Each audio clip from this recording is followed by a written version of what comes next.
Start. जलवायु परिवर्तन का सीधा प्रभाव तापमान, वर्षण एवं ऋतु चक्र पर पड़ता है।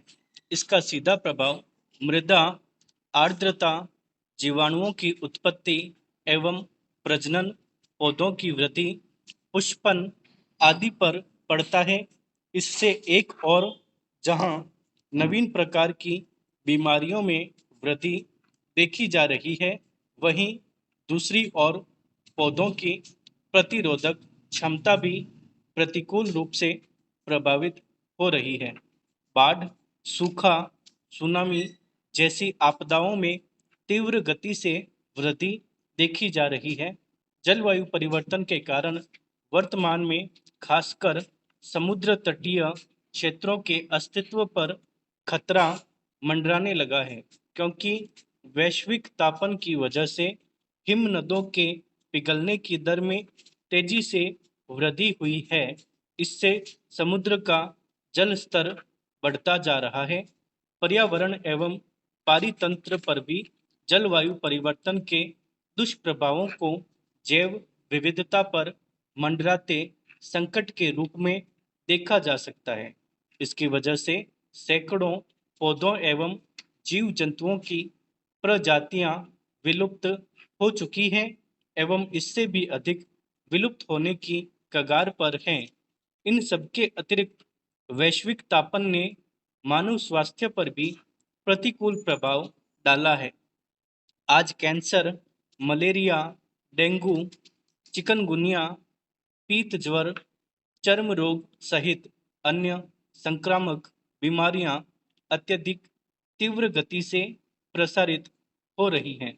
खासकर उष्णकटिबंधीय क्षेत्र इन बीमारियों से ज़्यादा आक्रांत हैं। संक्षेप में कहें तो वैश्विक तापन जनित जलवायु परिवर्तन आज खाद्य सुरक्षा एवं जैव विविधता सहित समस्त मानवता के अस्तित्व पर आसान आसन एक गंभीर खतरा बना हुआ है।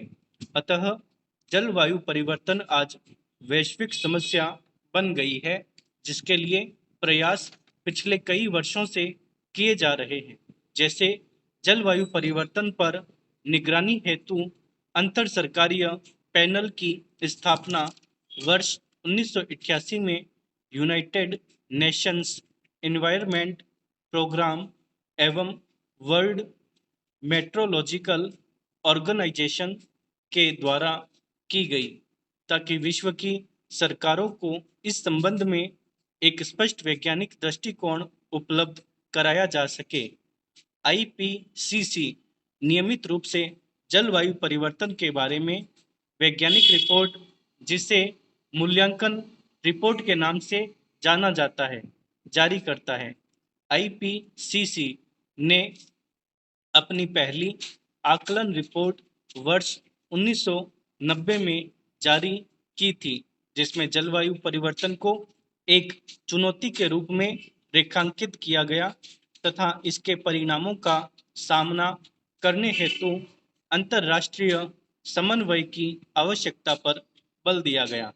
जलवायु परिवर्तन पर आईपीसीसी ने अपनी पांचवी रिपोर्ट वर्ष 2014 में प्रस्तुत किया, जिसमें अनुमान लगाया गया कि यदि ग्रीन गैसों का उत्सर्जन बढ़ेगा तो वैश्विक तापन में वृद्धि होगी। इसलिए इसे वर्ष 2020 तक नियंत्रित करने की सिफारिश की गई।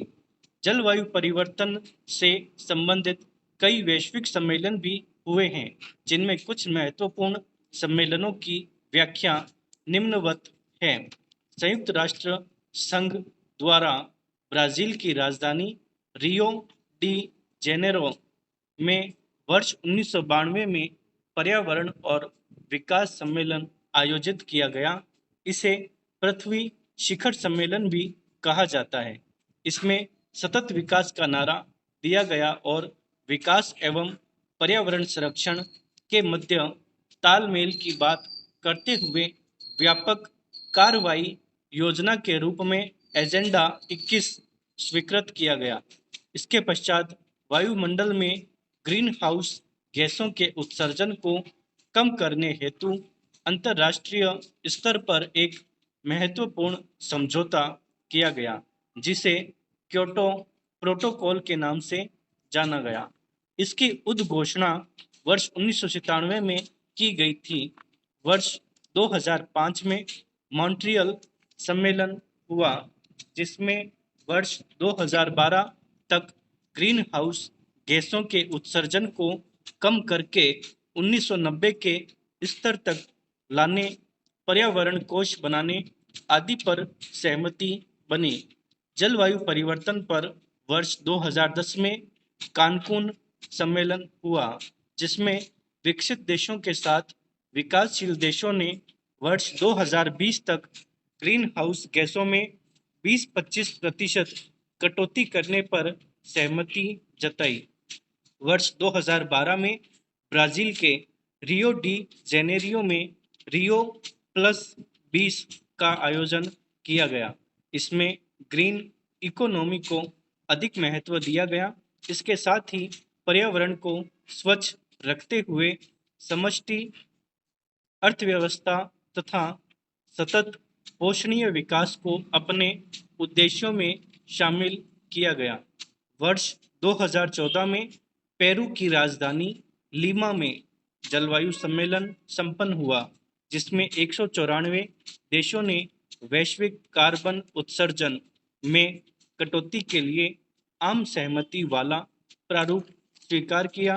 वर्ष 2015 में फ्रांस की राजधानी पेरिस में संपन्न हुए 21वें जलवायु सम्मेलन में विश्व के 196 देशों ने धरती के बढ़ते तापमान तथा कार्बन उत्सर्जन पर अंकुश लगाने वाले समझौते को स्वीकार किया। इसमें यह स्वीकार किया गया कि पूर्व औद्योगिक युग की तुलना में इस शताब्दी की वैश्विक ताप वृद्धि को 2 डिग्री सेल्सियस से कम रखना है। यह समझौता वर्ष 2020 से प्रभावी होगा। नवंबर 2017 से 23वां जलवायु सम्मेलन जर्मनी के वॉन शहर में हुआ। इसमें पेरिस जलवायु सम्मेलन के लक्ष्यों को पूरा करने हेतु कार्य योजना पर चर्चा हुई।